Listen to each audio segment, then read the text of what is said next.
Hello everyone. Before we start, make sure to like and subscribe to the channel and leave a comment with where you're from and what time you're watching. That way, YouTube will keep showing you stories just like this one. Now, let's begin. The call came through dispatch at 11:47 p.m., a sweltering Tuesday night in August.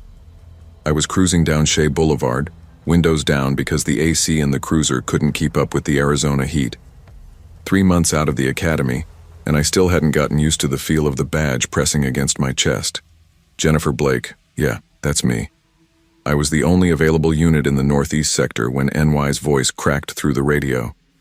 Unit 4827, we've got multiple reports of screaming from 8425 East Monterey Way.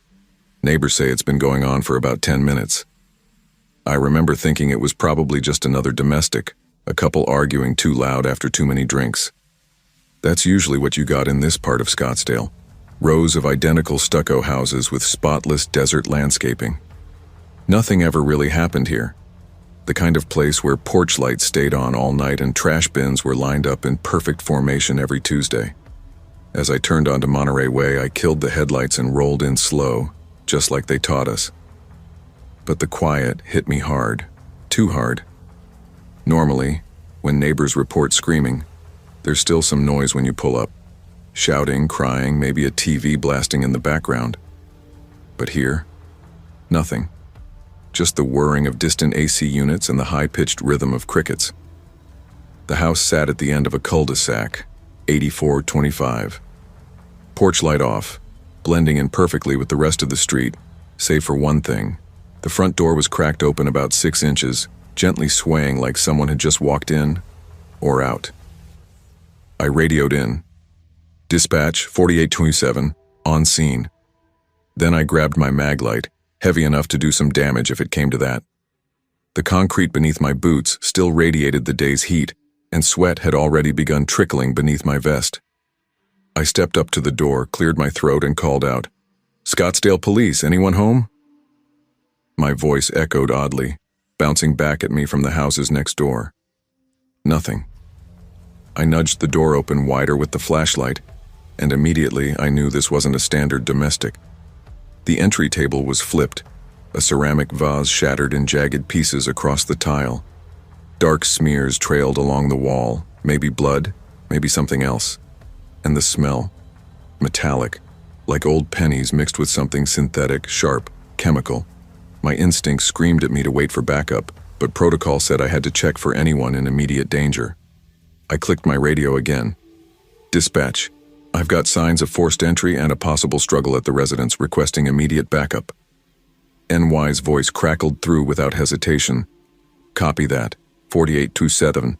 Closest unit is 12 minutes out. 12 minutes. Might as well have said forever. The living room was to my right, its walls pulsing with flickering blue light from a television still on. I scanned the hallway first with my light, clear. Then I edged toward the living room, hand resting on my holstered Glock, and that's when I saw them. The entire family, man, woman, 2 kids, maybe 8 and 10, were lying on the floor, hands zip-tied behind their backs, duct tape covering their mouths. The woman's eyes met mine. They widened and she began thrashing, screaming behind the tape, head shaking violently. At first I thought she was panicking, maybe traumatized from the attack. But then I realized she wasn't looking at me. She was staring past me, at the hallway I had just come from. The man's eyes bulged behind the tape, straining to warn me, and that's when it clicked. They weren't relieved to see me. They were terrified, and they were trying to tell me something. My stomach turned cold. I spun, flashlight cutting through the dark. The hallway was empty, but now I saw what I'd missed earlier. More smears on the wall. Family photos knocked askew, as if someone had brushed against them moving fast. My breathing was harsh and loud in the silence. I drew my weapon and kept it angled down, finger alongside the trigger. "Police!" I shouted, voice trembling. "If anyone's in this house, make yourself known." Behind me, the family erupted into frantic, muffled cries. The little girl was sobbing openly now, tears streaking her face. Her brother had backed himself behind the couch, trying to disappear. These weren't the faces of people who'd been robbed. They were the faces of people who knew the danger was still here. I had seconds to decide: freeze and risk losing control, or act. I holstered my gun and knelt beside the woman, pulling my knife from my belt. "How many?" I whispered as I cut her zip ties. "How many are in the house?" The moment her hands were free, she ripped the tape from her mouth and gasped. "Two," she hissed, voice cracking. "Two men. They said they weren't done yet. Said they were waiting for—" A loud creak echoed from the floorboards above us. We all heard it. She grabbed my arm, nails digging into the skin. "They're upstairs," she whispered. "In my daughter's room. They're looking for something, tearing everything apart. Please stop them." Another creak. Closer now, near the top of the stairs. I hit the radio as quietly as I could. "Dispatch, I need that backup now. 2 suspects still in the house. Family is secure." Everything went black. Power cut. The TV blinked out. My flashlight was the only source of light now, casting sharp, moving shadows that twisted across the walls. The woman's grip tightened around my arm. I leaned in close. "Get your family out," I said low and firm. "Front door, now. Run to a neighbor and don't look back." She hesitated just a beat, then crawled to her husband and kids, fumbling in the dark to free them. The children whimpered, their breaths sharp and panicked. I moved to stand between them and the stairs, sweeping my flashlight across every surface. Every corner could be hiding someone. Then I heard it. Footsteps on the stairs. Slow, heavy, deliberate. 2 sets, coming down together. I backed up, gun raised, flashlight aligned like we practiced on the range. "Police," I called. "Stop where you are and show me your hands." The footsteps paused. Then I heard it. Laughter. 2 distinct voices, low and amused. "Well, well," a man's voice floated down. "Looks like we got a baby cop, all by herself too." My pulse thundered in my ears. "Backup's still about 8 minutes out, sweetheart," the voice added. "We've been listening to your radio." They knew. They knew exactly how long I had to survive. The footsteps resumed. Shadows flickered just out of reach at the top of the stairs. I didn't wait. I moved, quick and low, ducked into the kitchen, heart pounding. I needed cover, distance, options. There, a back door. Moonlight filtered through the window pane above it. But leaving meant letting them go, letting them vanish into the night to do this again. I heard them reach the bottom of the stairs. "Where'd you go, officer?" Another voice called. Younger, cockier. "We just want to talk," he said. "Thing is, you saw us. So did they.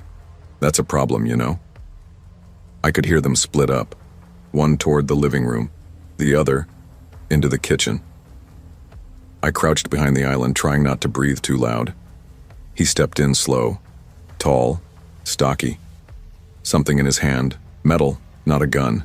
Maybe a knife, maybe worse. 3 feet away. My radio crackled. "Unit 4827, backup is 5 minutes out. What's your status?" The sound shattered the silence. He jumped. So did I. He turned fast, eyes locking on mine. And for the first time, I saw his face clearly in the beam of my light. Mid-30s, scar down his left cheek, eyes wild and jittering, and yeah, definitely a crowbar in his hand. Everything slowed. I saw the moment he lifted it, saw the muscles in his shoulders coil as he stepped toward me. My training snapped into gear. "Drop the weapon," I barked, voice sharp and cutting through the ringing in my ears. He didn't stop. Too close, too fast. I squeezed the trigger, twice, center mass, just like they drilled into us. The gunshots exploded in the confined space, each blast deafening. He dropped instantly, the crowbar slipping from his fingers and clattering onto the tile. My hands trembled, my ears buzzed, and the acrid scent of gunpowder mixed with something hotter, wetter. Blood. I didn't have time to process it, because that's when I heard the other one, not screaming in fear, not even shock, rage. "You killed him. You nunning killed him." The voice was pure hate, getting louder with each crashing step as he barreled through the house, smashing furniture, kicking through door frames. No more caution, no more hiding. I turned and bolted for the back door, fingers fumbling in the dark for the deadbolt. My flashlight had rolled away somewhere during the scuffle. Gone. I was blind. Behind me, I heard him burst into the kitchen. A stumble, a curse. He'd tripped over the body. The lock gave way. I shoved the door open and lunged into the night. Desert air slammed into me, still thick with heat, dry enough to sting my lungs. I didn't stop. Ran full sprint across the backyard, jumping the low stucco fence and landing hard in the neighbor's yard. Gravel and hard-packed dirt scraped my palms when I hit the ground, but I scrambled up and kept running. Behind me, bootsteps. Heavy. Fast. "I'm gonna kill you," he roared, the sound unhinged. "You hear me? You're dead." I cut between houses, trying to loop back toward the street where my cruiser was parked. I needed the radio. I needed to get the word out. I needed to do anything other than run. But he was faster, or maybe just fueled by something deeper. I could hear him closing in. Then, sirens. Beautiful, holy sirens. Multiple units. Fast and closing in. The sound seemed to tear something loose in him. I heard his footsteps stutter, hesitate, then stop altogether.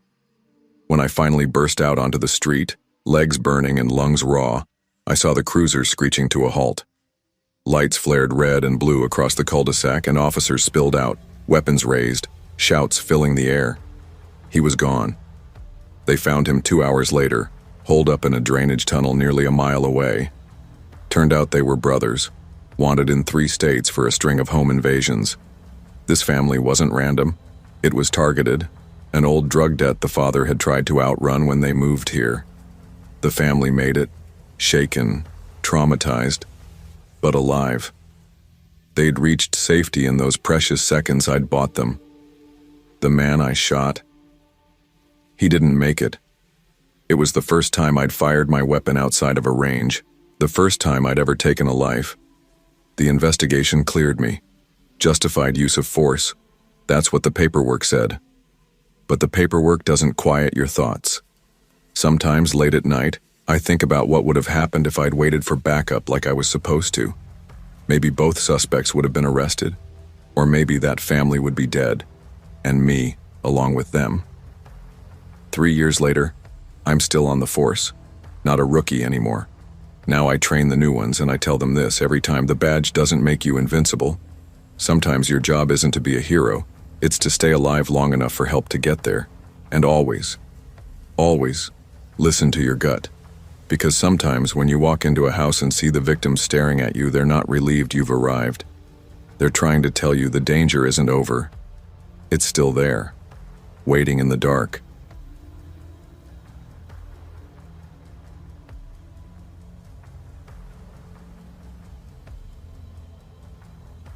The night shift at dispatch was usually uneventful in our quiet Colorado town, especially during those bitter, dead-cold February nights in 2018.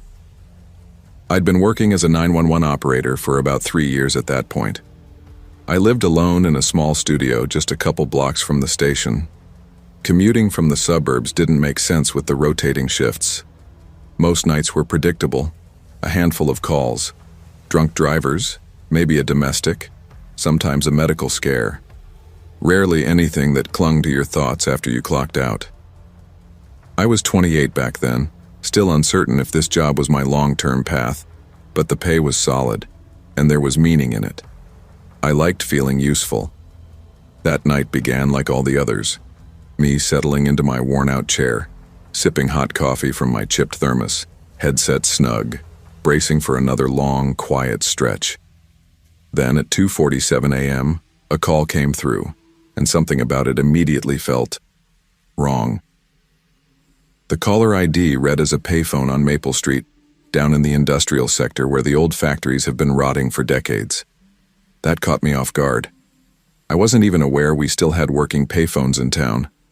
On the line was a man, elderly, maybe late 70s, his voice thin and wheezing. Like every word took effort. "Please, please help me," he gasped, And the fear in his voice? Raw, unfiltered panic. I'm at 1847 Industrial Way, apartment 3B. Someone's trying to break in. They've been banging on my door for 20 minutes. I think they're going to get in. His voice cracked, and I could hear it through the line, this deep, hollow pounding, slow, steady. I followed protocol immediately, dispatching 2 units while trying to keep the man calm. Sir, stay with me. Officers are on the way. What's your name? There was a pause, just that pounding in the background, and his ragged breath. Harold. Harold Brennan, he finally whispered. They won't stop. Oh God, they won't stop knocking.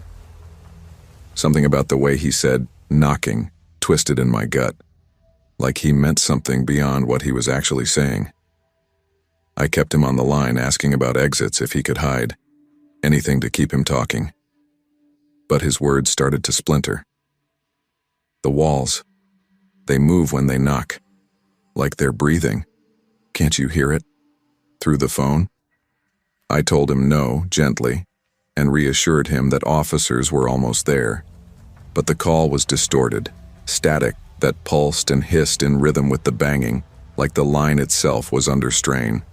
Then Mitchell and Vasquez radioed in. They were nearing the address. It was one of those old factory buildings that had been turned into cheap apartments in the 90s. Most of the units were abandoned now. Place had gone to hell after the recession. I relayed all this to Harold, but he'd gone silent. Just his shaky, uneven breathing remained. Then, out of nowhere, his voice returned, but changed. Calm now, like the panic had drained out of him. Only it wasn't comforting. It was colder, clinical. They're inside now, he whispered. They're inside, but I can't see them. The air, it tastes like copper pennies. Just like before, when Mom died. Do you taste it too? I didn't even get a chance to respond before the line went dead. Not disconnected. Dead. The kind of silence that hums in your ear and makes your skin crawl. 5 minutes later, Mitchell's voice came through on the radio. Dispatch, we're at apartment 3B, doors locked. No response to our knocks. No signs of movement inside. I told them everything. About the fear in Harold's voice, about the banging, the whispering. They made the call to force entry for a welfare check. I heard the sound of the door splintering through the radio, then nothing. Just silence that stretched way too long. When Mitchell finally came back on, his voice was steady, but I could tell something was wrong. We're gonna need the coroner out here. Elderly male, deceased. Looks like he's been gone a while. My stomach turned cold. How long? I asked, already dreading the answer. There was a pause, then Vasquez cut in. Bodies in full rigor, rooms cold, at least 24 hours, maybe more. The rest of my shift passed in a blur. Detectives showed up, and I had to replay the call for the investigation. But the real dread didn't hit until the following evening when Detective Brooks called me back into the station. He had that cop look, tight-lipped, eyes darting like something just wasn't sitting right. We need to talk about that payphone, he said, sliding a folder toward me. Inside were photos of the booth on Maple Street, rusted through, covered in graffiti, wires dangling from where they'd been cut, frayed, and dead. This phone hasn't been operational since 2014, he said. We confirmed it with the phone company. No power, no line, nothing. I blinked at the photos. My mind refused to connect the dots. But I got a call. I have the recording. The caller ID matched that number. Brooks nodded slowly. We heard it, crystal clear, which brings us to another problem. That payphone model had crap audio, always muffled. Your recording? It's like it came from a smartphone. He wasn't done. He opened a new file, this one thicker. Harold Brennan's call history, he said, from his landline. My mouth went dry. Let me guess. Last call was to 911? He gave a short nod. Yeah, but not during your shift. He called at 11:23 p.m., the night before. Said he was having chest pains, thought it might be a heart attack. Brooks hit play on the recording. It was Harold, no doubt. Same voice, but clearer, calmer. "This is Harold Brennan, 1847 Industrial Way, Apartment 3B. I think I'm having another heart attack." The dispatcher on duty sent an ambulance, but 5 minutes later, Harold called again to cancel. Said he felt better and was just going to rest. That was his final contact with anyone. That call came 27 hours before the one I took, from a dead man, using a dead phone. The coroner said it was a massive cardiac event, sometime between midnight and 2:09 a.m. The moment I did the math, my stomach dropped. That meant Harold had been dead for at least 24 hours when I got that call. The call from the busted, dead payphone. I sat there in silence, trying to wrap my head around it while Brooks quietly pulled up more files on his desktop. "We interviewed the neighbors," he said, clicking through. "What few are left in that building anyway?" He brought up a transcript. "The unit beneath Harold's has been vacant for 6 months. The one next to his was occupied by a woman named Gladys Turner, 73, partially deaf, but she remembered something." I leaned in, reading along. Gladys had told the responding officers she'd heard banging from Harold's apartment 2 nights ago, the night he died. She thought he might have been hanging pictures or shifting furniture. Odd, considering the hour, but she didn't think much of it at the time. The noise lasted about 20 minutes, then stopped suddenly. The timing aligned exactly with Harold's original 911 call. "So he's stumbling around during the heart attack, bumping into things, maybe hitting the walls," I offered, though it felt weak even as I said it. Brooks shot me a look, flat, skeptical. "Maybe, but that doesn't explain your call, does it?" He was right. The tech team had torn through our system 3 times. They'd looked for hacks, spoofing, anything to make sense of it. There wasn't a blip out of place, no anomalies in the logs, nothing that shouldn't have been there. The call was authentic, time-stamped, recorded, documented like any other emergency contact, except it wasn't. It couldn't be, because I'd spoken to a man who'd already been dead. Brooks clicked open one last file. "There's something else," he said, quieter now. This one got to me. They'd photographed every inch of Harold's apartment, cataloged it all. In the kitchen, on a worn table next to a half-empty mug, they'd found a yellow notepad. He apparently used it for reminders. The final entry, in jagged, slanted handwriting, was dated the night he died. "Called 911, canceled ambulance. Better to go quietly. Strange dreams lately." Mom's voice. She says the phone will ring when it's time. I read the words 3 times before they even registered. My throat tightened. My eyes burned. Brooks shut the folder gently. "We're calling it a technical anomaly. No crime committed. Natural causes," he said. Then after a pause, he leaned forward. "But between you and me, I've been a cop for 20 years. This is the one I'll lose sleep over." I tried going back to work, pretending nothing had changed, but every time the phone rang, especially late at night, I'd tense up. My eyes would shoot to the caller ID, dreading what I might see. I lasted 2 more weeks. The breaking point came on my day off. I went out of my way to walk past that payphone booth. I needed to see it, to prove to myself it was just scrap and rust, just a relic. I stood there in the brittle afternoon light, staring at the corroded shell, the receiver hanging limply from its cut cord. A breeze stirred, and the receiver swayed slightly, and I swear, just for a second, I heard a dial tone. I left my notice the next morning, moved to Oregon, got a job at a call center selling insurance. Boring, routine, normal. The kind of place where only the living call, and the worst they need is a policy adjustment. Not help that comes too late, not help from beyond. But I still think about Harold Brennan sometimes, usually on the quiet nights when the phone rings without warning. I think about him dying alone in that cold, empty apartment, about how he waved off the ambulance, about the resignation in that last note. But more than anything, I think about the 20 minutes his neighbor heard, The pounding on the walls, the panic in his voice the night after he died. Was he trying to undo his choice? Was something trying to save him? Or was something else trying to get inside? I'll never know. The building was torn down 6 months later, supposed to make way for a shopping center that never got built.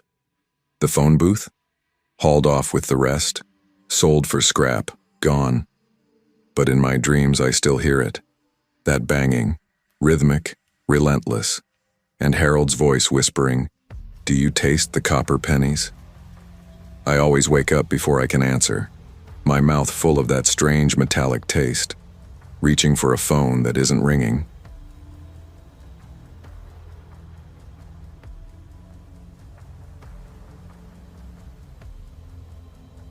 Officer Thompson here. I've been with the department 6 years, mostly working suburban patrols in Washington state. I've seen my fair share of domestic calls, usually just shouting matches that cool down once we arrive, or someone's had a few too many and needs a night to sober up elsewhere. But one call from last September, Thursday evening, about 7:30, still lingers with me. That night I was riding with Officer Davis, a 12-year veteran with a calm, steady presence. Exactly who you want beside you if things go sideways. We just wrapped our rounds through the Maple Heights neighborhood when dispatch came through with a standard domestic disturbance report. Nothing unusual on the surface. The address was 1247 Elm Street, a quiet stretch of homes where the worst we usually dealt with were barking dogs or the occasional noise complaint. When we pulled up, everything looked normal. White picket fence, manicured lawn, neat flower beds, but not a single light on inside. Odd, considering it was nearly dark out and most families would have been having dinner or watching the game by then. Davis parked right in front of the house. We sat there a moment scanning. No shouting, no signs of a struggle. The street was eerily still, like the whole block was waiting for something. I glanced at Davis. He looked as uneasy as I felt. We both knew that gut feeling, the one that hits when something just doesn't line up.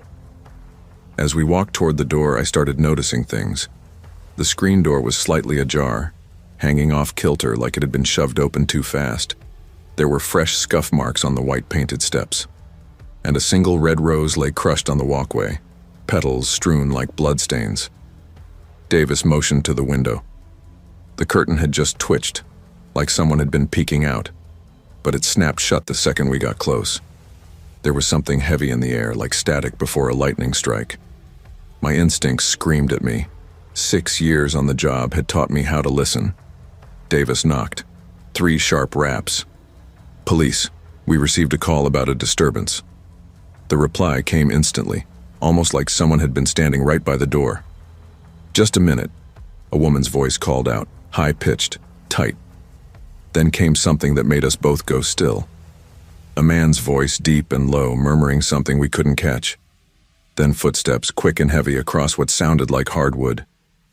The woman spoke again, trying to sound normal, but the panic slipped through. "Everything's fine, officers. Just give me a second to unlock the door." It opened, and a woman stood there, early 30s, brown shoulder-length hair, soft eyes doing their best to mask the fear behind them. She wore a burgundy sweater, odd for the warm evening, and immediately positioned herself to block our view inside. "Hi, officers. I'm really sorry. I think there's been a mistake. Maybe a mix-up with the call." She smiled, but it was the kind of smile you paste on when you're trying to keep it together. Her left hand gripped the doorframe so tightly, her knuckles had gone white. Her voice had a tremble she couldn't quite suppress. Behind her was dead silence.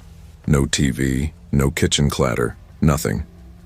Just a suffocating stillness pressing out from the dark hallway. Davis stepped forward slightly, voice calm but firm. "Ma'am, I'm Officer Davis. This is Officer Thompson. We just want to make sure everyone's all right.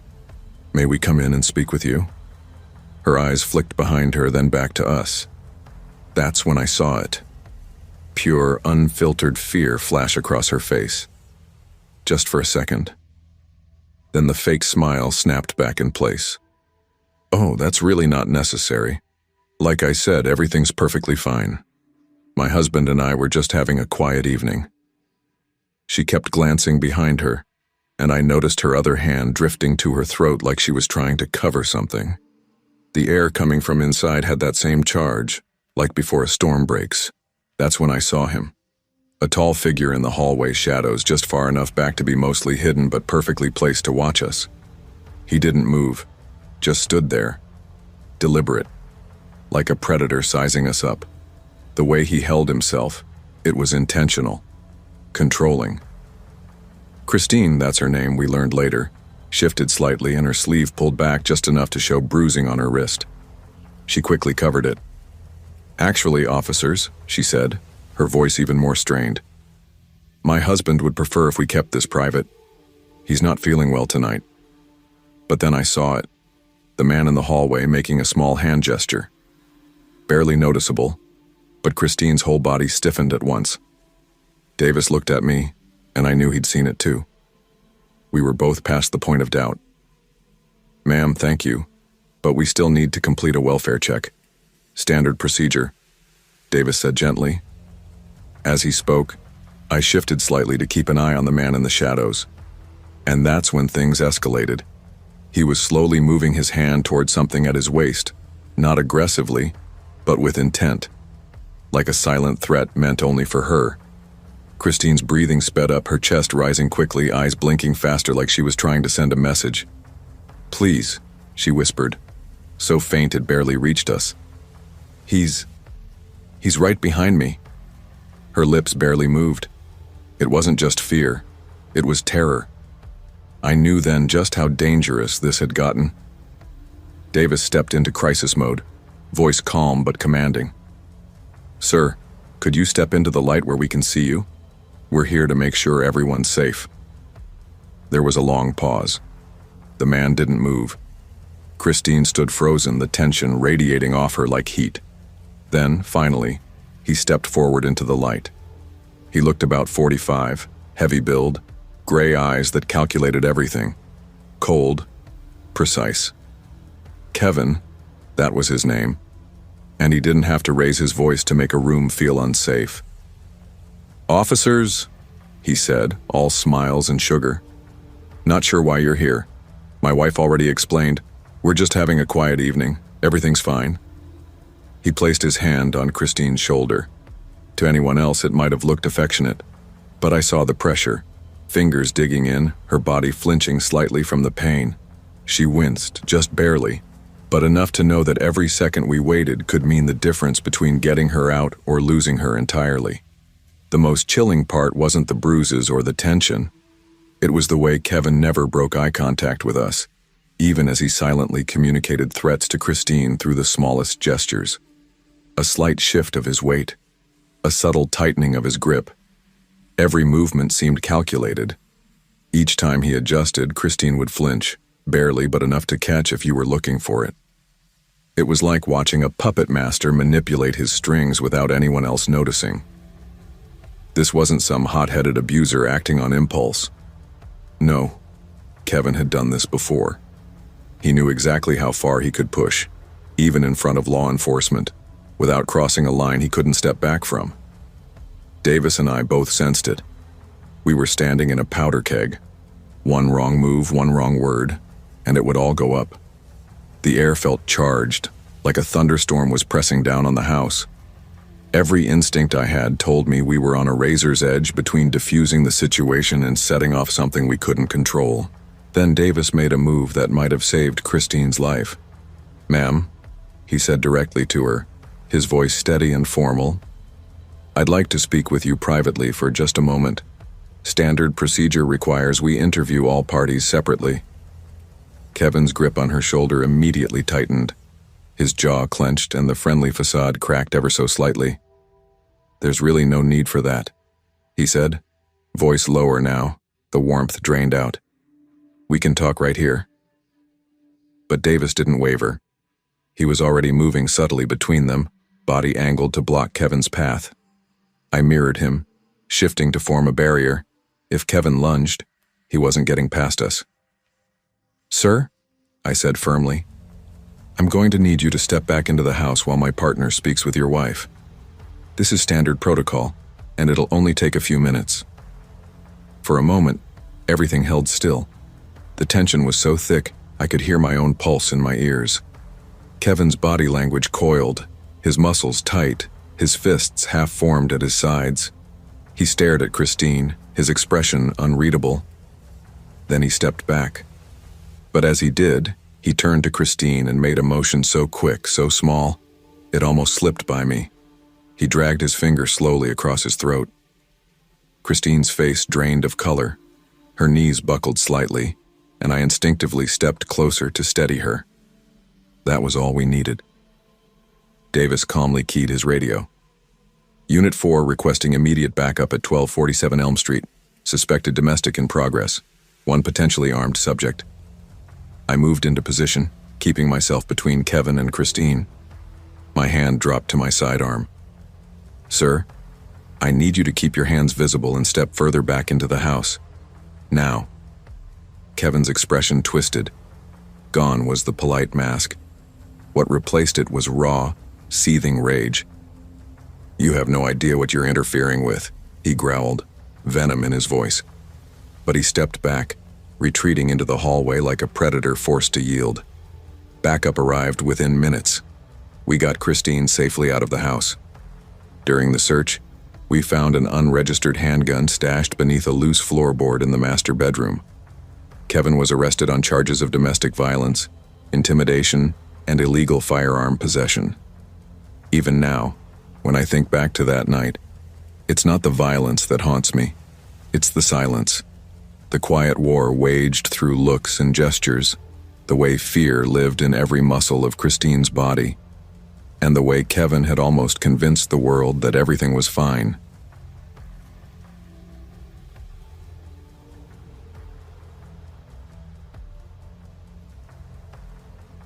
"3 months ago, something happened that still keeps me up every night.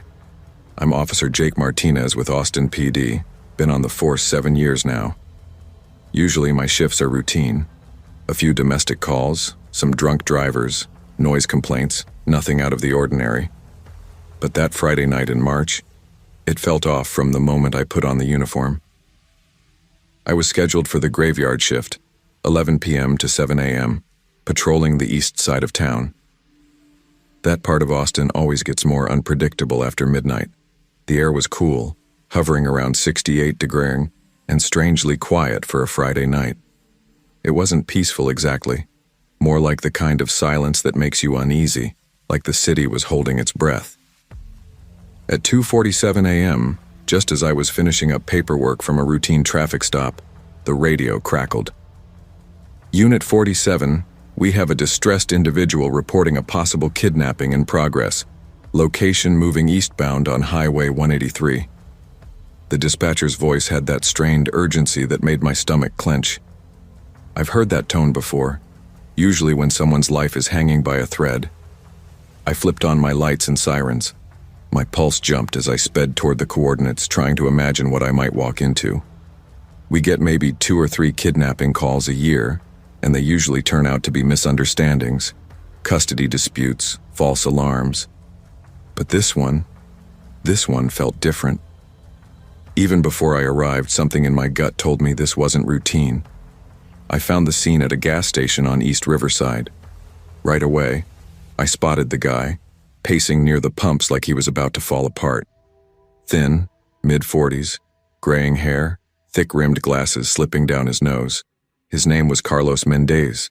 He drove for one of those ride-share apps, picking up extra cash while attending community college.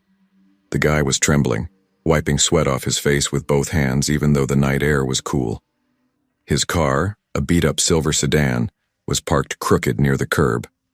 The driver's door was wide open, and I could see his phone glowing in the dark, still displaying a trip in progress.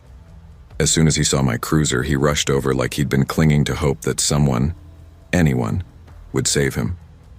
He started speaking before I even had my door open, words tumbling out in panicked Spanglish. "Officer, please, you have to help me. The man with the gun, he made me follow that car for hours. I thought I was going to die. I swear, I thought he was going to kill me." His voice was hoarse, like he'd been shouting or crying. His eyes darted around, scanning shadows like he expected someone to come for him any second. I motioned for him to sit on the curb and pulled out my notepad, trying to get him grounded enough to talk clearly. That's when he told me the part that really chilled me. About an hour earlier, he'd picked up what seemed like a normal fare from a downtown hotel. Woman in her 30s, dressed nice, holding a small purse, nothing out of the ordinary. But she didn't give him a destination. Instead, she pulled a black handgun from her purse and told him, calmly, to follow a dark blue SUV parked across the street. Carlos described her voice as polite, almost soothing. That's what scared him the most, how controlled she was. No yelling, no hysteria, just a soft-spoken woman with a loaded gun, giving him quiet instructions. For over an hour, she had him trailing the SUV at exactly 3 car lengths, through neighborhoods, past dark shopping centers, along empty highways. All the while, she kept the gun pointed at him. Occasionally, she'd speak in low tones into her phone. He couldn't make out the words, just the strange accent, maybe European. She kept checking her watch, tapping it like she was counting down to something. If Carlos drifted too close to the SUV or fell too far back, she'd tap the gun barrel against the headrest. Just a light touch, but enough to make her point. The ride ended at an abandoned strip mall near the airport. The SUV pulled in and parked. The woman opened her door without a word, walked about 50 feet toward 2 buildings, and vanished into the darkness. Carlos said he sat there, frozen, for what felt like forever. Then he drove straight to the gas station and called 911. As he finished, I glanced into his car. His rideshare app was still active. Trip had been running for over 2 hours. The pickup point matched the hotel, but the destination just showed unknown with coordinates that kept shifting like the system couldn't pin it down. I called for backup immediately. Something about Carlos's story rang too true. His detail, his fear, the fact he went straight to a public place for help. It didn't feel like a lie. 20 minutes later, Officer Lisa Chen radioed in.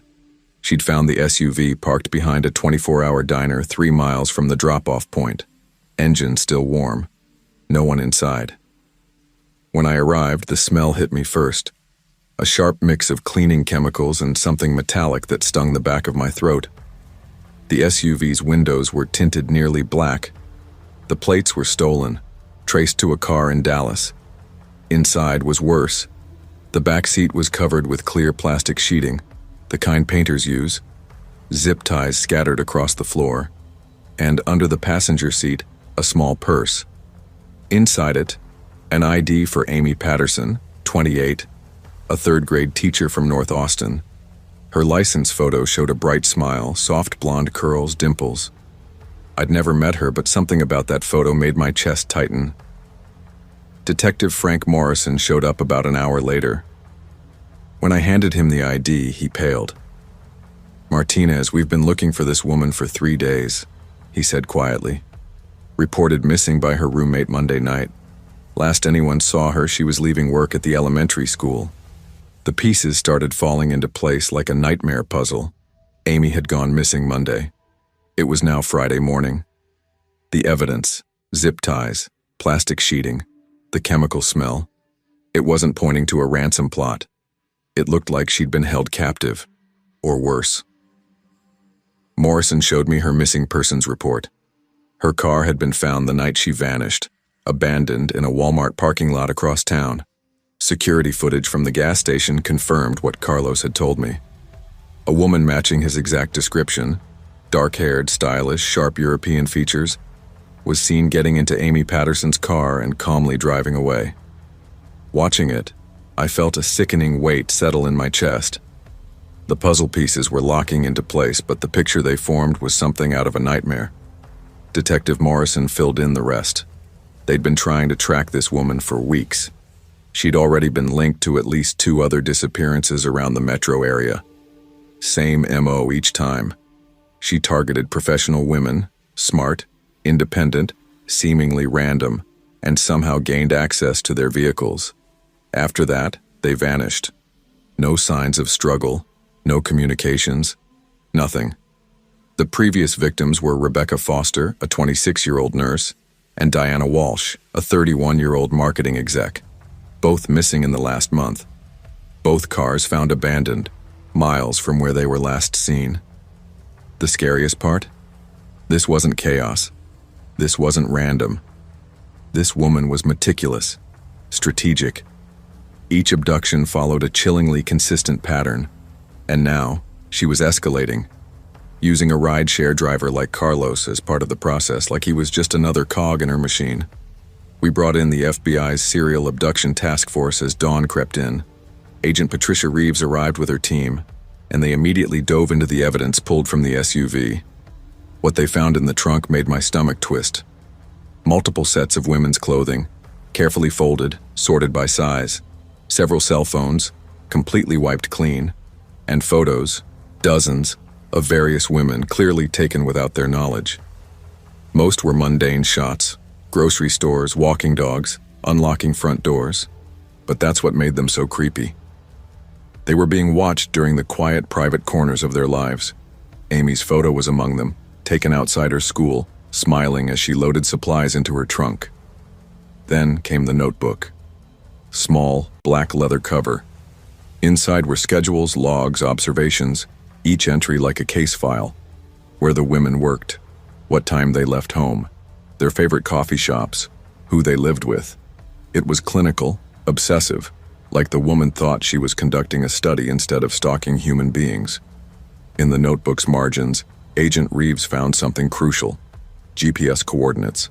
They led to a storage facility on the edge of town. By 7 a.m., the place was surrounded. Our team approached Unit 47 cautiously, weapons drawn, nerves tight. Nothing could have prepared me for what we found inside. Amy Patterson was alive. She was slumped in a metal chair, shackled at the wrists and ankles, barely conscious but breathing. The space around her had been converted into a makeshift cell.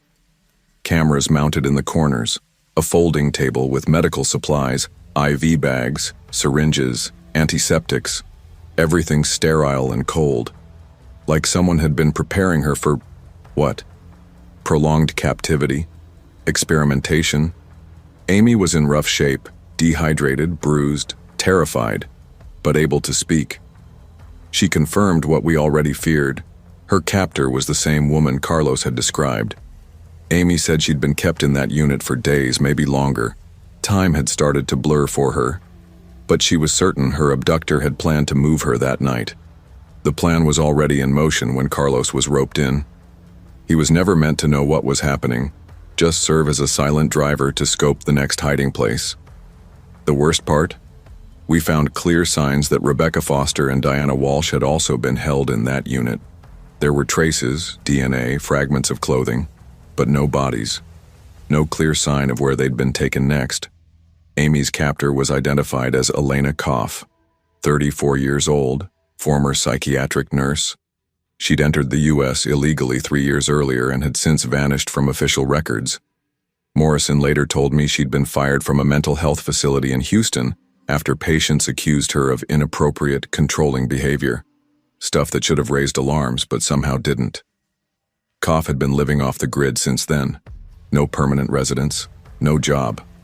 Just a slow descent into this twisted compulsion to track, isolate, and dominate the lives of women who reminded her of something, someone. We still don't know why she chose the women she did. We didn't catch her that night. By the time we arrived at the storage unit, she was already long gone, melted into the shadows like she always had. But Amy's rescue changed everything. It launched a nationwide manhunt. 6 weeks later, Elena Koff was found in a run-down motel outside Albuquerque. She had blueprints for storage units in 3 other states and pages of notes on women she'd already started watching. She was arrested without incident. No fight. Just that same eerie calm Carlos described. Like she didn't see anything wrong with what she'd done. Carlos was given a commendation for his bravery. The department presented it to him in a small ceremony. He was quiet, humbled, still shaken, but proud he'd trusted his instincts. Amy recovered, physically at least. She left Austin not long after the trial. I don't blame her. Me? I still drive those streets. Same shift, same city. But I carry something with me now. A memory, a weight, of how close we came to losing her, of how evil can look calm, polished, polite, and of how one frightened ride-share driver made a decision that saved a life and stopped a predator who thought she'd never be caught.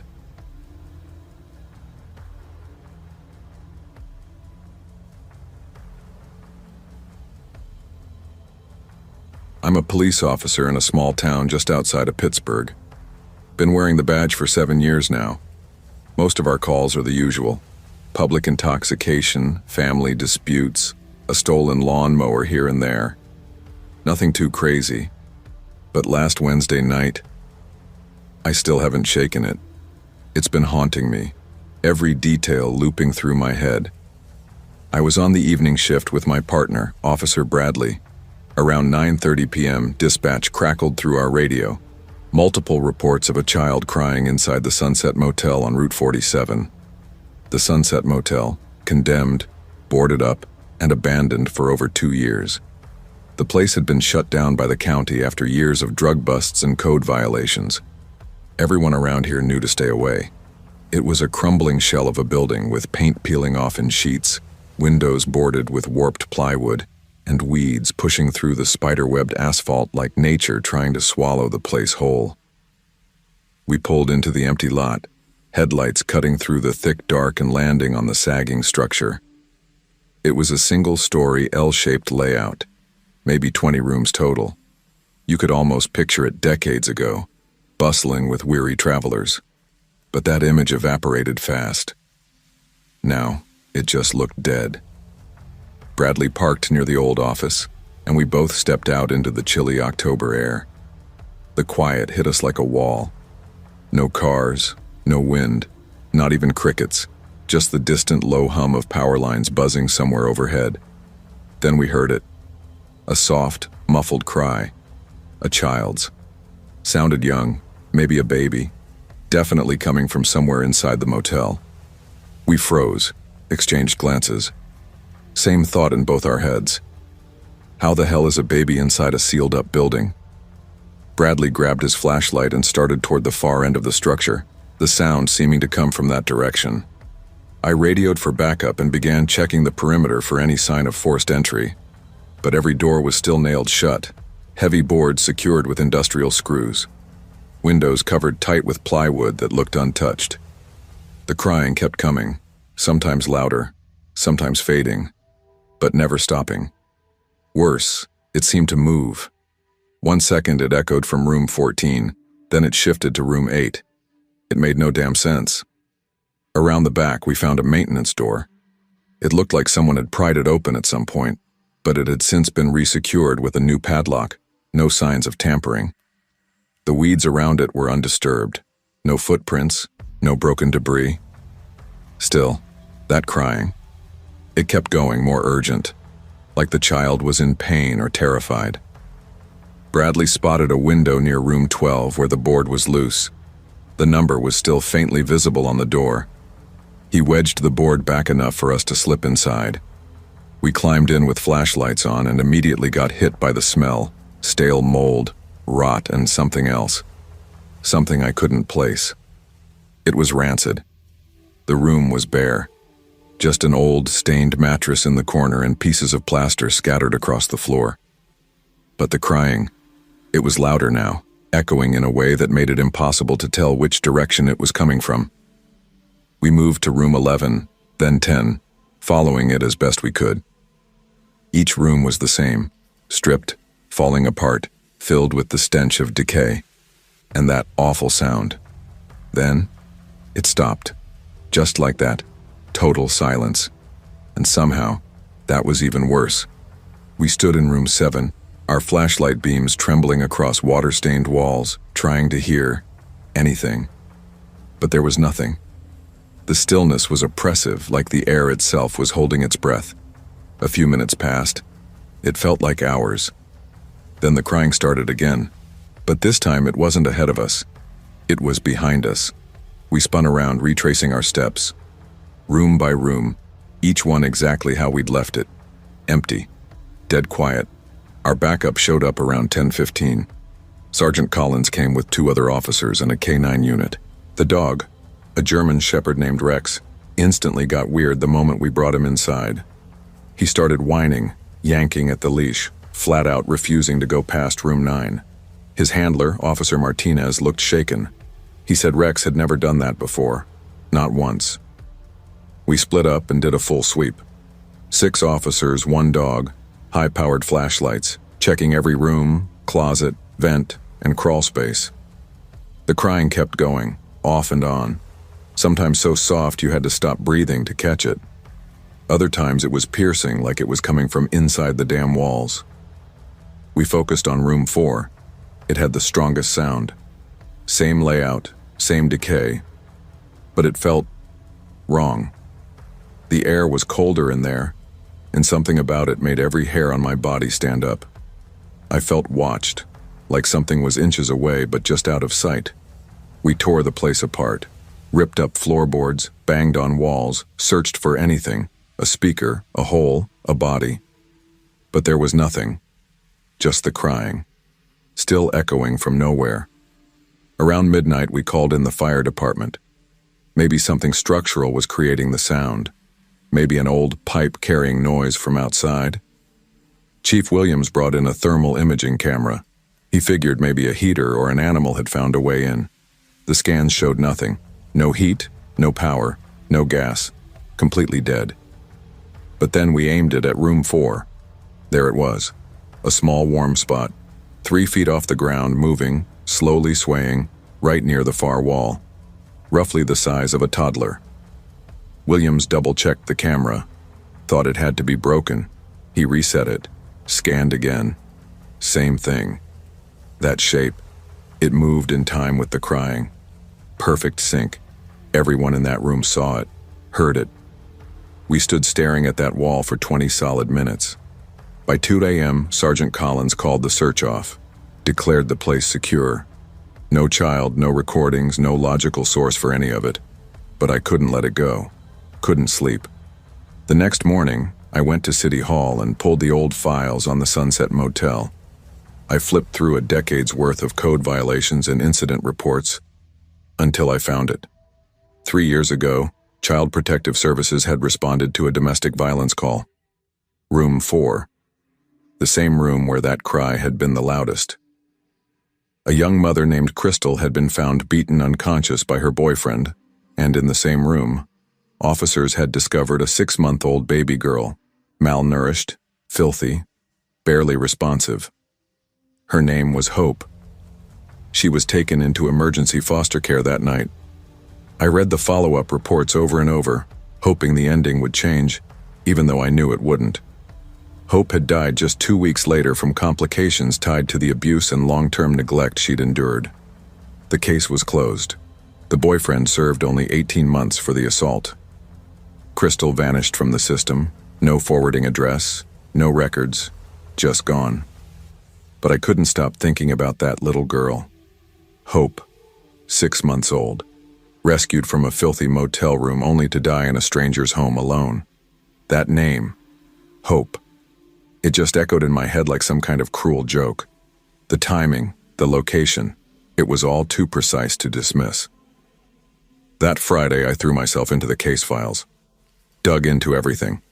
Old police reports, CPS notes, the coroner's assessment.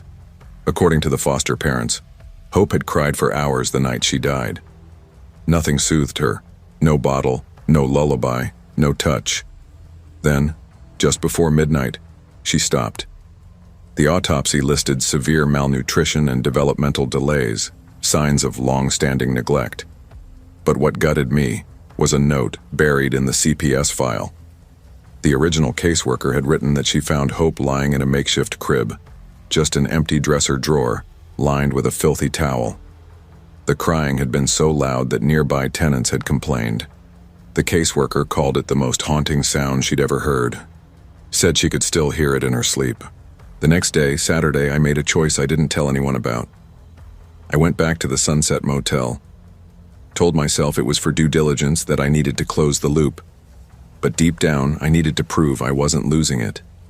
I needed to face whatever it was I'd felt that night. I parked in the same cracked lot we'd used during the search.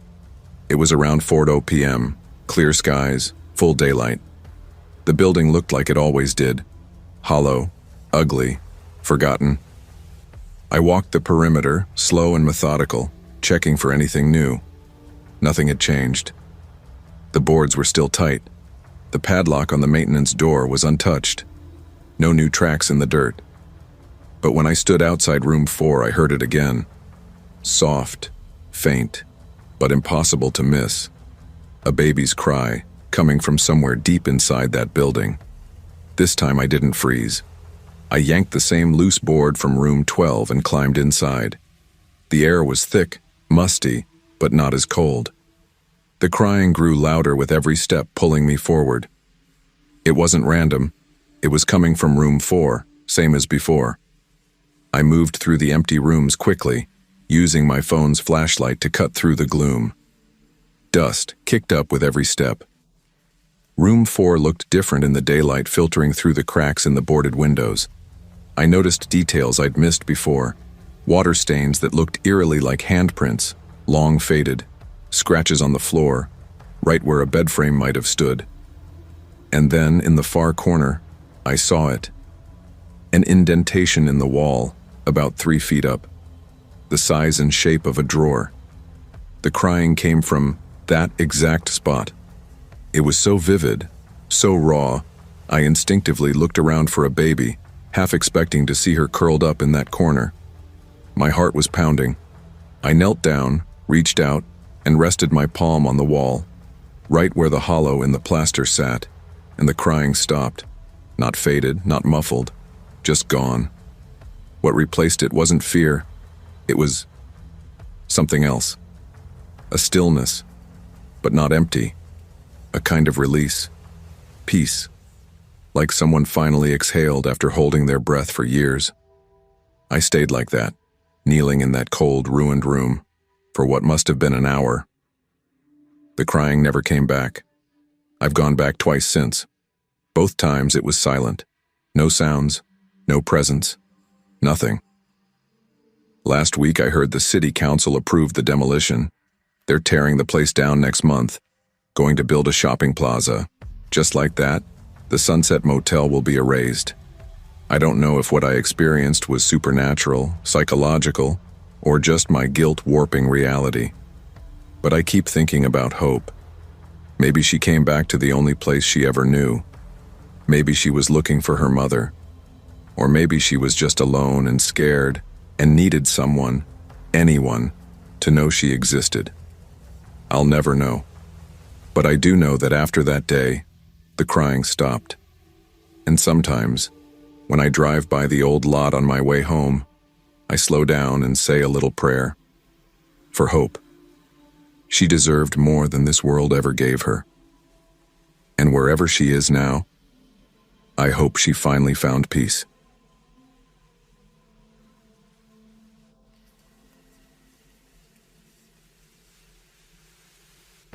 I used to be a sheriff's deputy in a quiet county up in northern Wisconsin.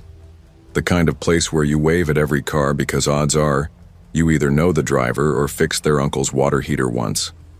Back then I worked nights, mostly patrolling rural roads and checking in on the elderly folks who still relied on landlines and 6 p.m. TV dinners.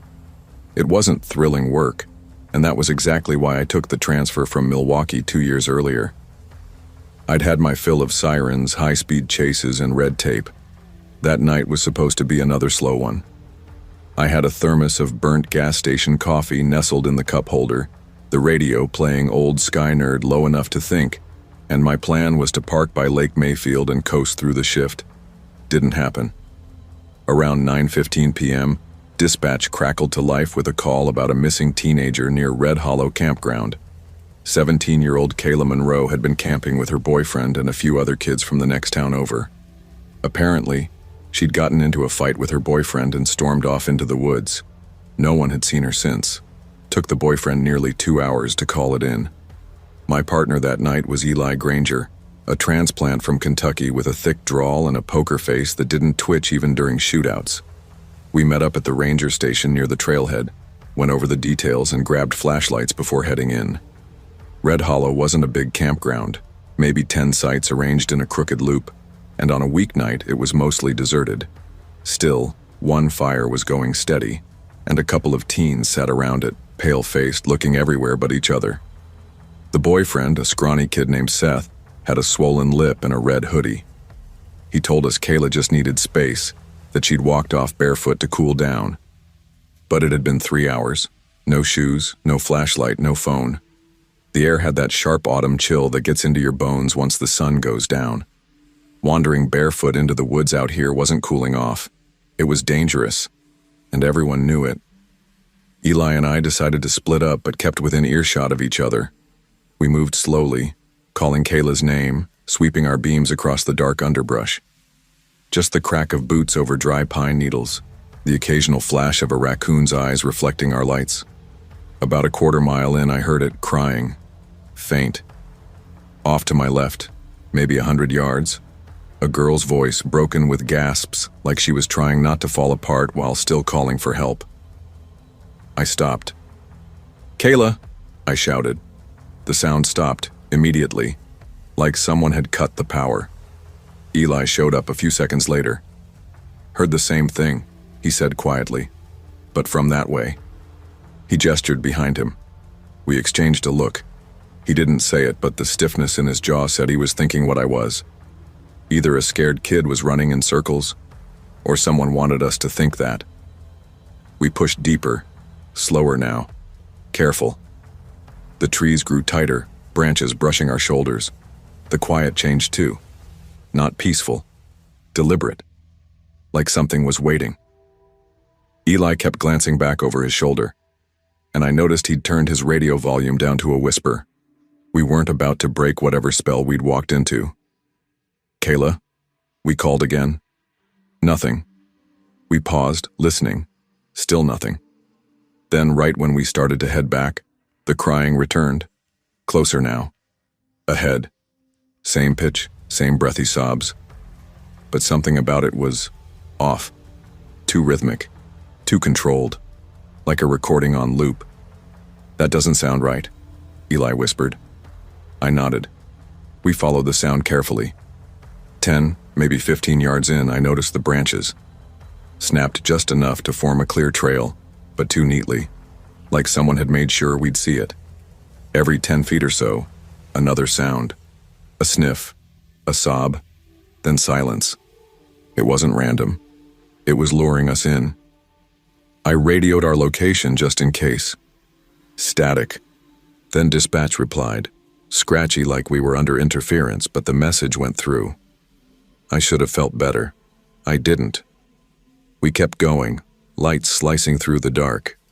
Then Eli froze and grabbed my arm, hard. "There," he said, pointing. A red hoodie. Hanging from a low branch like someone had draped it there on purpose. "Seth's?" I asked. "Or one just like it," Eli muttered. "She wasn't wearing this when she left." That's when I realized the woods had gone completely still. No rustling, no insects. Just that intermittent crying, always just ahead, always vanishing the second we got too close. I wanted to turn around. Every instinct I had screamed we were being baited. But Eli was already moving forward, beam trained on the hoodie. I followed, slower. The ground changed beneath us. Softer. Damp in a way that didn't make sense for that stretch of woods. Like someone had turned the soil and lazily covered it again. We reached the tree with the hoodie, and that's when the cry came again, louder this time, maybe 20 feet ahead. But it wasn't just crying now. There was laughter threaded through it. Soft, broken laughter, like someone trying to stifle it but failing miserably. I shot a glance at Eli. His hand was resting near his holster. That was all I needed to see. We moved slowly, shoulder to shoulder, flashlights slicing through the thick dark. My beam caught something up ahead, low to the ground, crouched between the trees, completely still. My breath caught. Eli raised his light, and for a moment, we both thought it was her. Long brown hair, head bowed, knees pulled tight to the chest like she was trying to make herself small. "Kayla?" Eli called out, voice low and steady, trying not to spook her. No answer. She didn't move, didn't even flinch. We stepped closer and my boot clipped something half buried in the dirt. I looked down. Another shoe. But not hers. This one was old, torn, mud-caked, the kind you'd expect to find buried behind a barn, not out here. Definitely not something a teenage girl would wear. Eli crouched for a better look at the figure. That's when it stood up. It didn't scream, didn't run. It just stood, slow, rigid, mechanical. And it wasn't her. It was taller, much taller. The face mostly hidden beneath long, matted hair, but the mouth. God. The mouth was twisted into this wide, grotesque grin. It didn't move, just hung there, pulled tight across the face like the skin had been carved that way and forgotten. Eli and I stepped back at the same time. He barked something, maybe a warning, maybe a command, I don't even remember the words. The thing tilted its head, slow and curious, like it was listening. Then it turned and disappeared into the trees in 2 strides. No sound, no snapped branches, no rustling leaves, just gone. Silence again. We didn't chase it, not for a second. We turned and hauled ass back toward the campground, retracing our steps as fast as we could without falling flat. Every instinct I had screamed we were being hunted. When we passed that tree again, the one with the red hoodie, it was bare. No hoodie, no broken branches, like someone had cleaned up behind us. By the time we hit the trailhead, Eli's face had gone ghost white. My spine felt electric, like I'd just stepped through a live wire and didn't realize I was still buzzing. We didn't say much, just radioed in, filed the report. Kayla turned up the next morning. She was 5 miles south, barefoot and shivering, walking along a service road like she didn't even know how she'd gotten there. She's never spoken about what happened, not to anyone. And me? I still think about that thing in the woods, the way it stood, the way it moved, the way it smiled, or whatever the hell that expression was supposed to be. I've seen scenes that stick with me. Accidents, crime scenes, suicides. They leave a scar. But that figure? That wasn't someone screwing around. It wanted us to follow it. Wanted us far enough in that no one would hear us if we screamed. We were lucky. That's the truth of it. If we'd kept going, I don't think either of us would have come back. And the worst part? Sometimes, when I'm walking the woods behind my property, I still hear that same cry. Always distant, always fading the second I try to find it.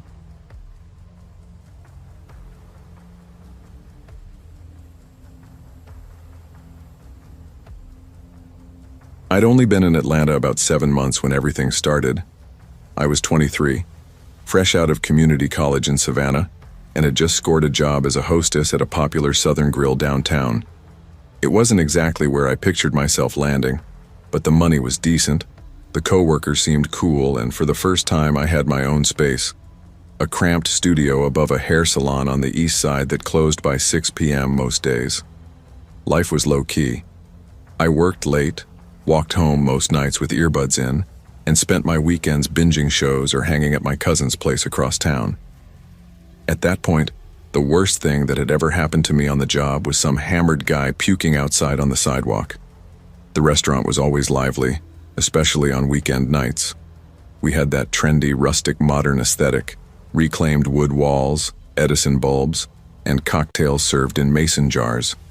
It pulled in a very curated mix of locals trying to act casual, TikTok-fueled tourists, and the occasional creep. We all knew the drill, had code words for problem customers. If someone got grabby, the kitchen crew would come back you up. And the unspoken rule for women was simple. Don't walk to your car alone after midnight. Not fear, just habit. So when I started getting weird DMs on Instagram, I figured it was just another gross customer trying his luck. Probably saw my name on a receipt and decided to stalk me online. The first few messages were off-putting but not alarming. Stuff like, "You looked really good in that dress tonight," or, I saw you laughing with that bartender. Guess I'm not good enough for you anymore. Creepy, yeah, but I blocked the account and moved on.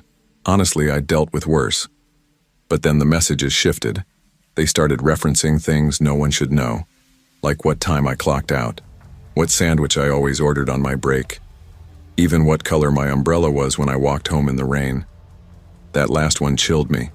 It had poured the night before. I remembered waiting under the awning outside the restaurant completely alone, or so I thought, watching the streetlights blur in the downpour.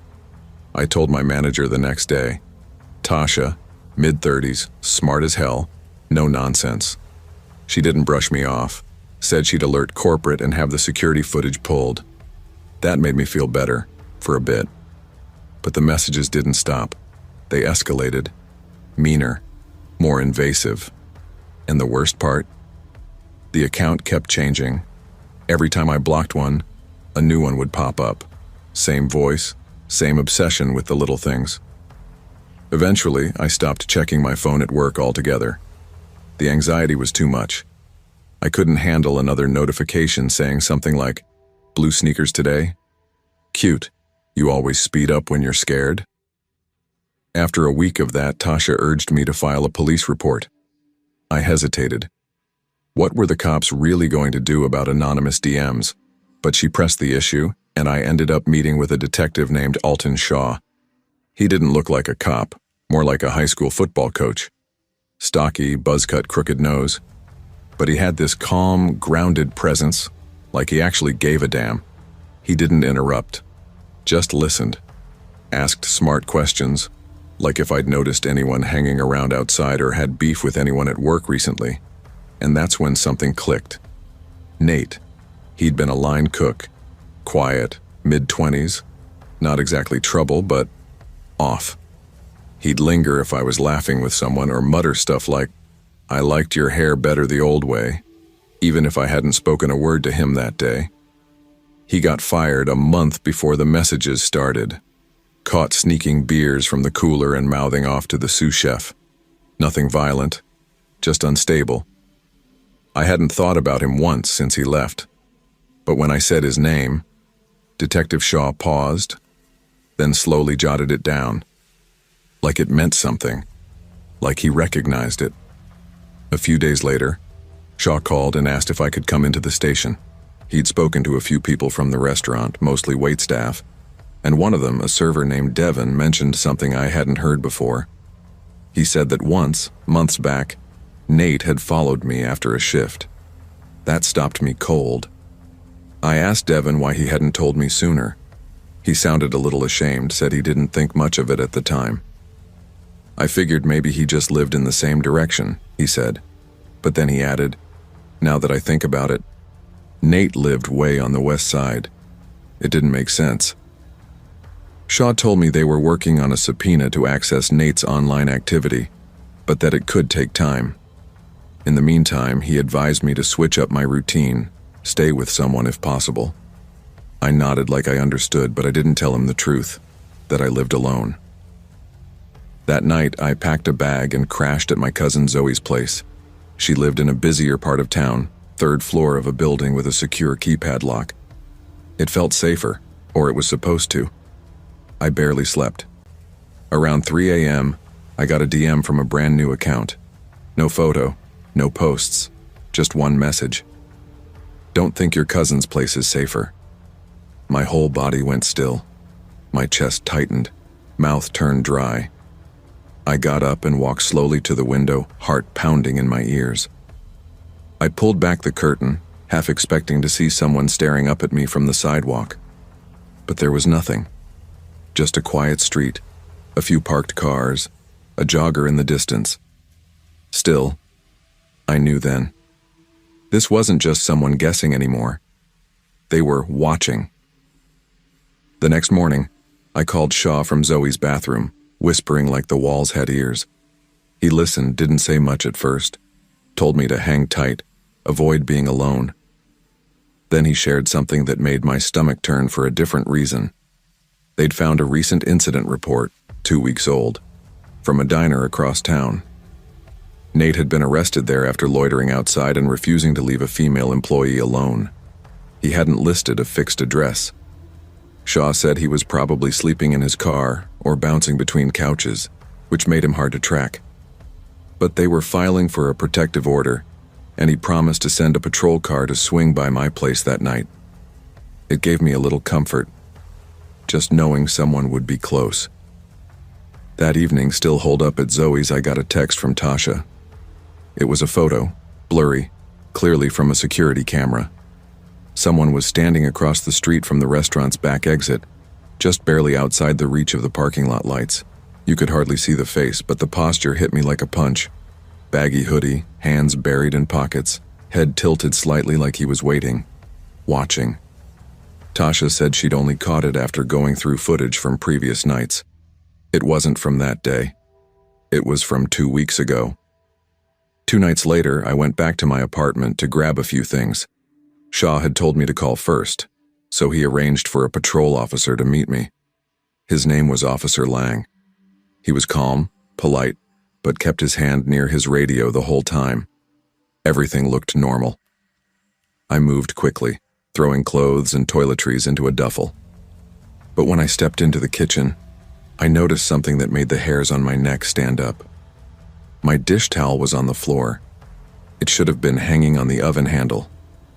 I always hung it there, and it wasn't just crumpled.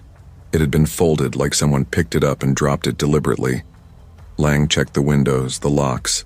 No signs of forced entry, but I knew. That towel didn't fall. I left without saying another word. A week later, they found Nate. He was sleeping in an abandoned sedan 3 blocks from the restaurant. Inside the car, they discovered a spiral-bound notebook filled with notes, pages and pages of disturbingly precise observations. My schedule, Zoe's address, even a hand-drawn sketch of my apartment. The messages stopped after that. There was no trial, just a psych hold and eventually some charges. I've moved since then. New apartment, new phone number, new job. But even now, sometimes when I'm walking to my car after a late shift, I catch myself glancing over my shoulder. Just in case. Because some part of me doesn't believe it's really over. Not completely.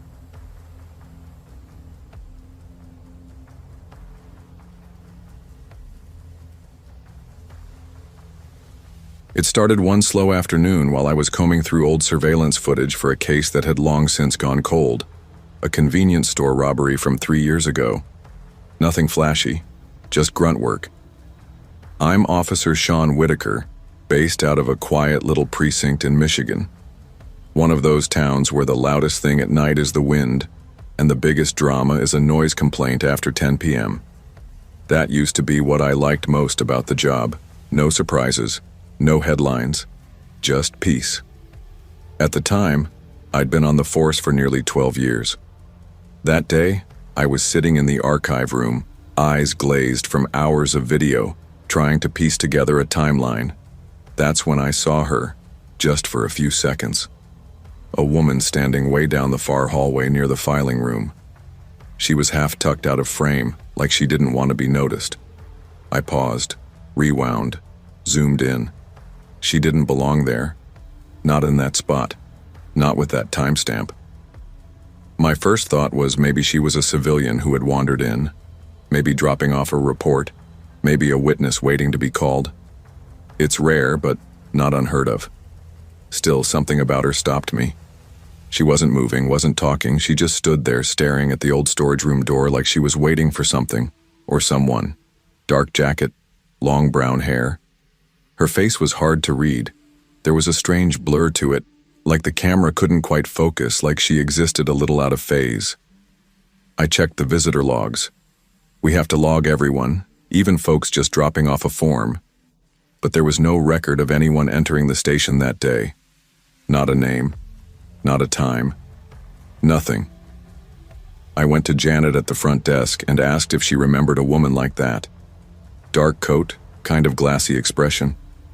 She looked at me like I'd asked about a ghost. No, she said. We didn't have a single walk-in all week. You sure the date's right? That should have been the end of it. A fluke. a trick of the light. But it wasn't. I don't let things go easily. Ask anyone who knows me. So I pulled more footage. Same hallway, same month, different camera. And there she was again, near the exit by the side lot this time. Standing still, so still she looked fake, like someone had edited her into the video and forgot to make her move. What really got me, though, was how nobody noticed her. Officers passed by, some close enough to brush shoulders. Not one of them looked at her. No one spoke. No reaction. Like she wasn't even there. I froze the frame and called over Malcolm, a detective who'd been on the force longer than I had. One of those guys who's seen it all. He squinted at the screen. "She looks familiar," he said slowly. "Can't place her, but yeah, I've seen that face before." So had I. But not in the usual way. Not like she looked like someone I once knew. It was deeper than that. Like a memory buried in the wallpaper of your brain. Familiar, but wrong. That night I couldn't sleep. I kept seeing her in my head, standing there motionless, watching, waiting. I went back to the station around midnight, logged in, and started pulling older tapes, footage from unrelated cases months and years past. I didn't even know what I was looking for. Maybe just peace of mind. But that's not what I found. She kept showing up. Not constantly, not every single tape, but often enough, always in one of two spots, outside the filing room, or by that same exit near the side lot. Standing there. Same clothes, same posture, never interacting, never being acknowledged. Like some fixture, something permanent. The deeper I went into the archives, the more frequent she became. In a clip from spring 2015, she was just past the old vending machines. The hallway bulb above her was flickering like something out of a horror movie, but she didn't even flinch. Another tape, winter 2013. There she was again, near the evidence room. Half shadowed, but it was her. Always her. Same flat expression, same dead-eyed stare. I started printing stills, frame after frame. I pinned them up on the corkboard in my office, hoping that maybe, just once, I'd catch something different. A change in hair length, a shift in her face, something human. But she never aged, not in 10 years worth of footage.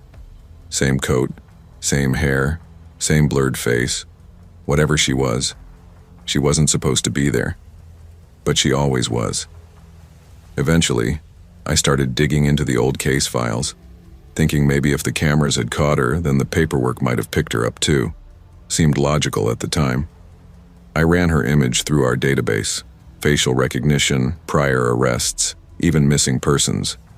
Nothing, no matches, no records, no hits. But then I started going through the older case files, the ones that hadn't been digitized yet, the kind with yellowing pages, handwritten notes in the margins, and the faint smell of dust and time. That's where I started seeing her again, not always by name but by face, and not the same name every time either. She was unidentified woman, or possible bystander, unresponsive to questioning. No phone number, no address, not even a full description. Just scribbled footnotes, always in the margins like she was an afterthought. But here's the thing. She always showed up in the same kind of cases. The ones that spiraled into dead ends. Evidence vanishing from storage.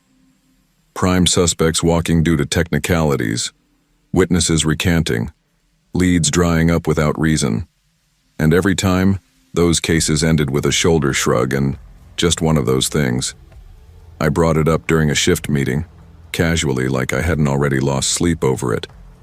Just floated the question, anyone remember seeing a woman around here mid-30s, long brown hair, dark coat? Sort of. Still? A few guys chuckled. One of the detectives joked, "What, you got a ghost girlfriend now, Whitaker?" I laughed along with them, but no one said yes. Not one person recognized her. Not even the old-timers who'd signed off on those cases she showed up in. I tried showing them stills. Some squinted at them, confused, some shrugged. A couple looked visibly unsettled, but no one could give me a name. No one remembered seeing her. Later, Riley, one of the newer recruits, pulled me aside, lowered his voice and asked, "Is this some kind of joke?" I told him no. Dead serious. He didn't really talk to me after that. The only person who didn't write me off was Captain Brenner. He took the stack of stills from my hands without saying much and told me he'd look into it. I figured he was just humoring me, like you do when someone sounds a little too invested in their own conspiracy theory. But 2 days later he called me into his office, shut the door and locked it. Then he held up one of the stills, one from a power outage years ago where she was just barely visible in the darkness of the back hallway. "Where did you find this?" he asked. I told him everything, all of it, start to finish. He didn't say a word until I was done. Then he opened a drawer and pulled out a report I'd never seen before. It was old, faded, paper brittle around the edges, dated over 15 years ago, a different precinct. But the layout in the photo was the same. Same hallway, same camera angle. And in the grainy background, her. Brenner tapped the page and said, "We had a guy just like you back then. Started digging. Same obsession, same woman." I asked him what happened to that officer. He hesitated, eyes locked on the still in his hand. "He quit," he said. Said he couldn't sleep anymore. I pressed for more, but Brenner clammed up. He kept the file and told me gently but firmly to let it go. I didn't. That night I stayed late at the station and started combing through more footage.